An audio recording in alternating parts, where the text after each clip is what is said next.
A very good morning to all of you. Warm welcome to my presentation. And today's lecture will be on the topic fiscal policy. So today we are going to discuss about the current situation in the economy and how it is going to impact the US economy, and we'll give examples relating to the impact of COVID-19 on the fiscal policy. We'll discuss about various aspects of government spending, and at the end there will be question and answers.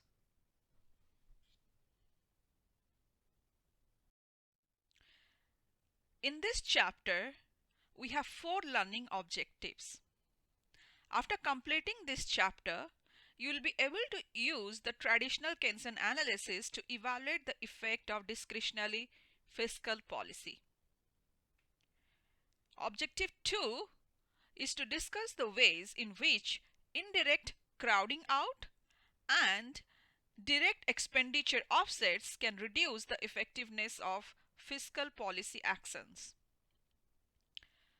The third learning objective is to list and define the fiscal policy time lags and explain why they complicate efforts to engage in fiscal fine-tuning. The fourth learning objective is to describe how certain aspects of the fiscal policy function as automatic stabilizers for the economy. So today what I'm going to do, I'll create separate videos for different learning objectives, and this will help you to understand the topic better because of the smaller duration of the presentation.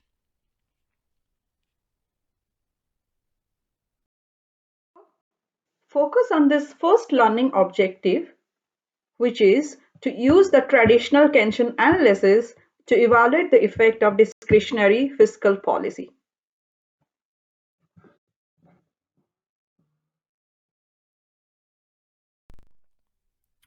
So let us discuss about the discretionary fiscal policy. When we talk about fiscal policy, it's actually the making of deliberate discretionary changes in the federal government expenditure or taxes or both to achieve certain national goals. Some of the national goals are high employment, or we can say low unemployment, price stability, and economic growth. Fiscal policy can be thought of as a deliberate attempt to cause the economy to move full employment and price stability more quickly than it otherwise might. Just let me tell you that these changes in the government spending can occur in several ways. For example, there can be changes in the military spending, there can be changes in education spending, and there can be changes in the budgets for government agencies.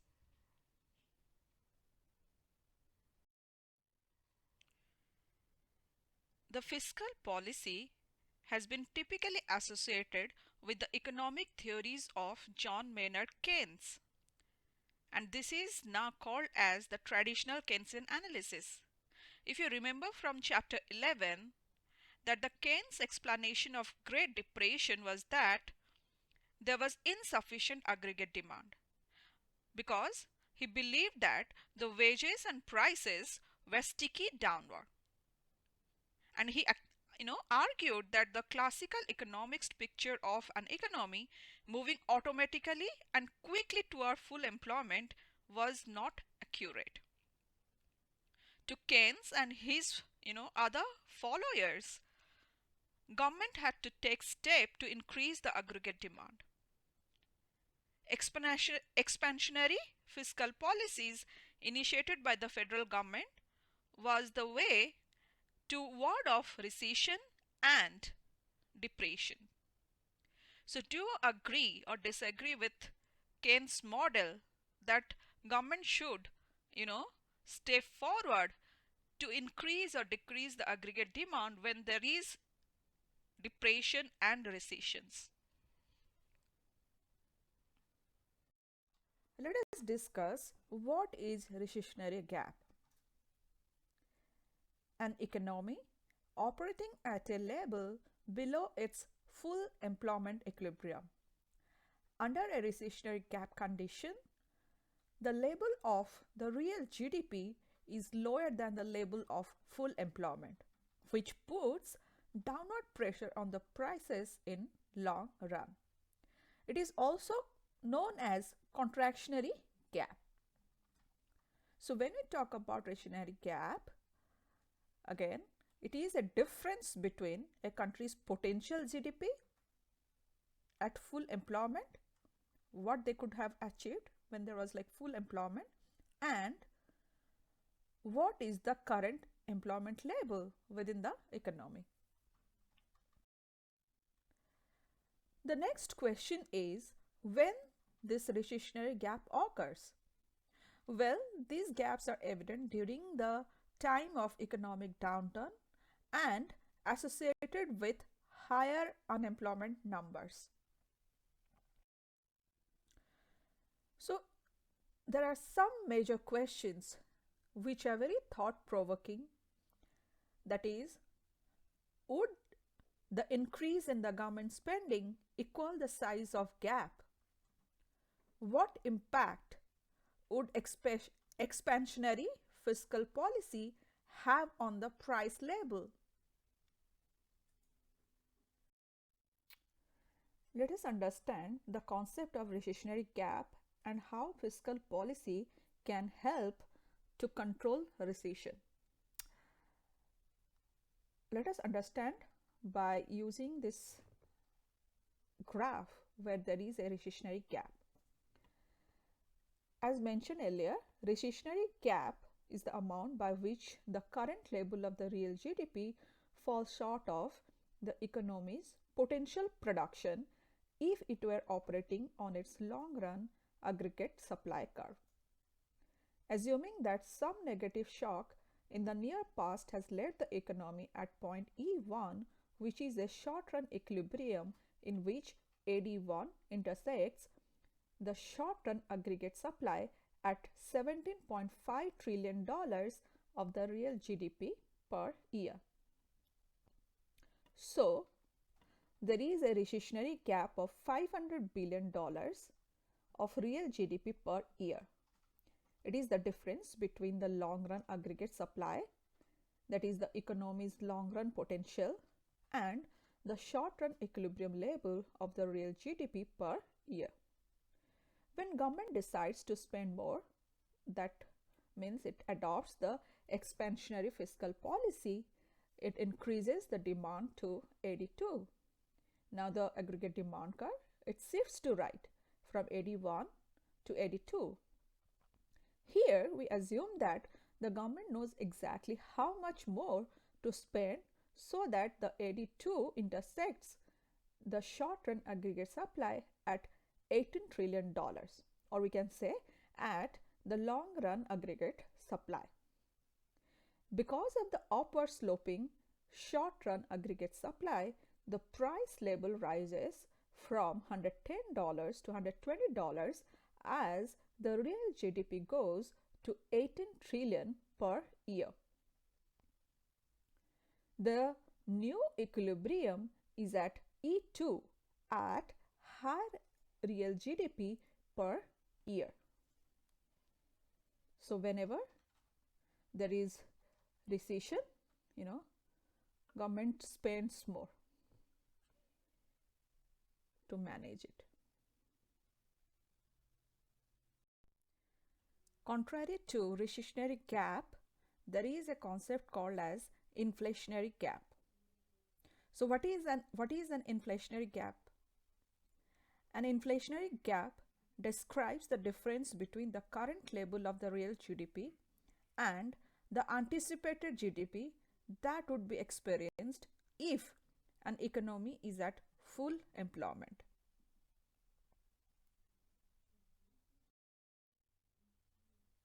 And what is the reason of the inflationary gap? Well, there are three different reasons. One, higher level of overall employment, increased trade activities, or increased government expenditure. What is the effect of inflationary gap? Again, when we talk about the effect of inflationary gap, there are three aspects relating to it. We can say that the inflationary gap is so named the relative increase in the real GDP, which causes an economy to increase in consumption and which causes the price rise in the long run.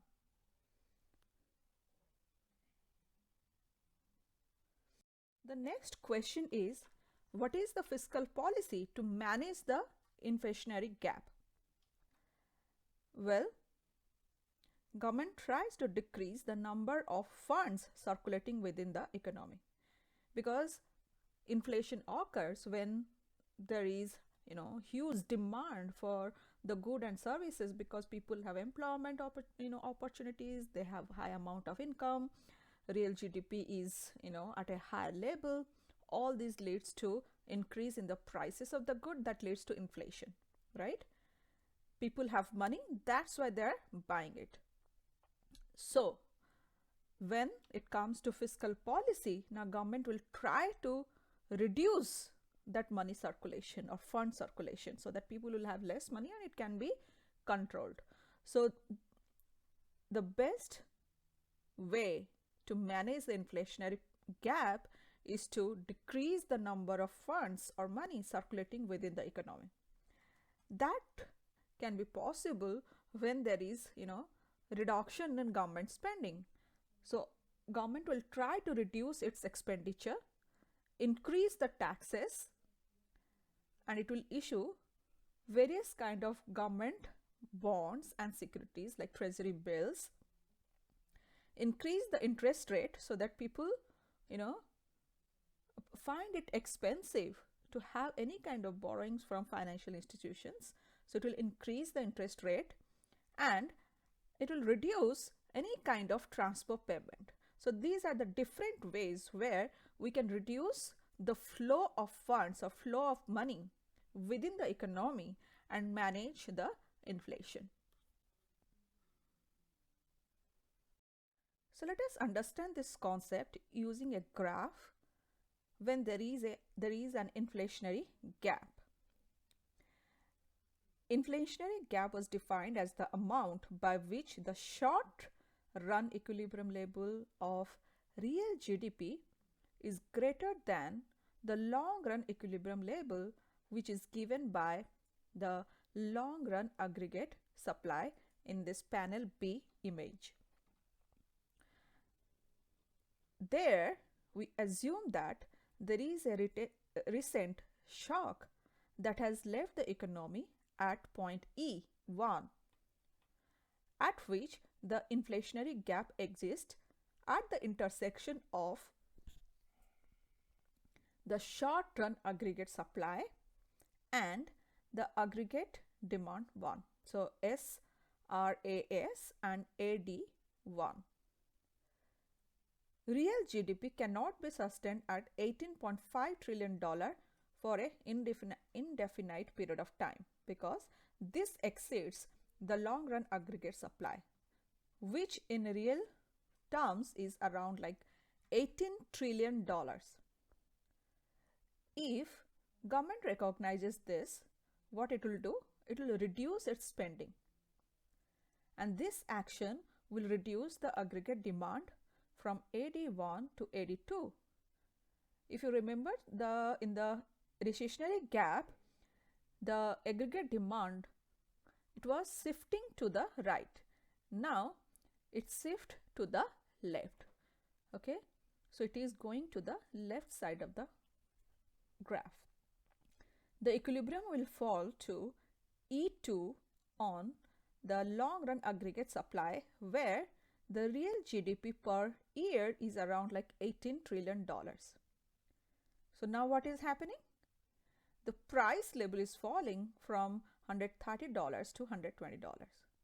That way because government have reduced its expenditure because of the inflation, right?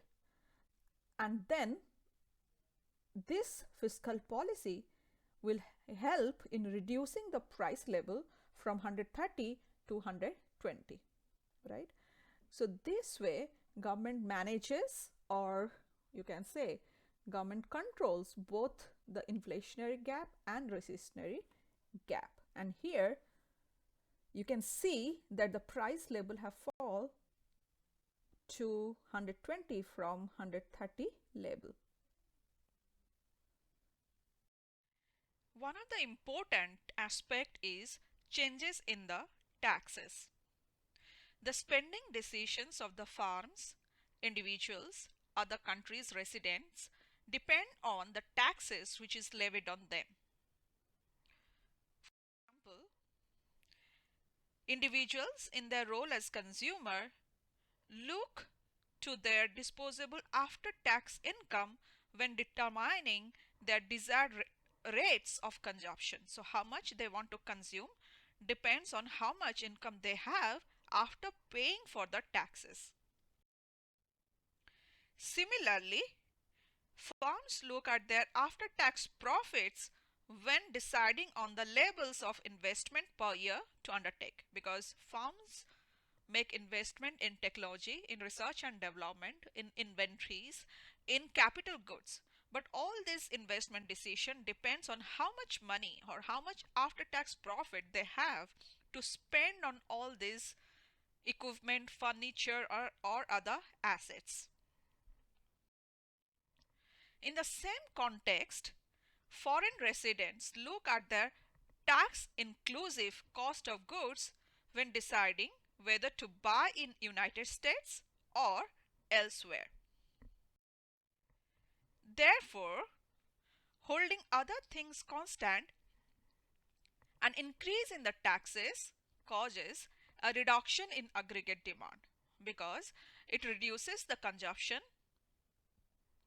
investment, and net exports.